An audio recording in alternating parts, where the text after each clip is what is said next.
biyyatiyya Oromiyaa. Dhibboota deebi'u yoomiyyuu hammaan qabsootiyya galmaan ga'u.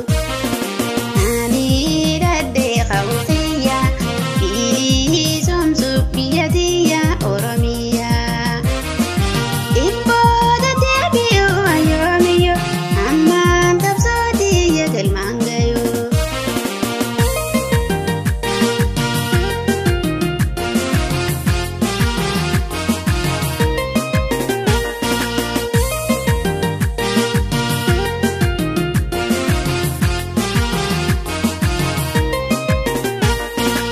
Osoo biyya qabnu akka biyya hin qabne, osoo nama qabnu akka nama hin qabne.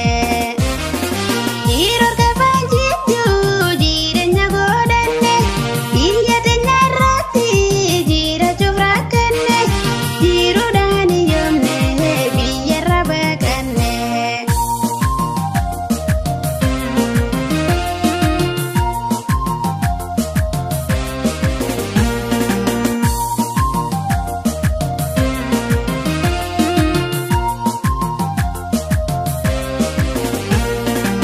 Ani hidhadhee qawwee bilisomsu biyyatiyya Oromiyaa.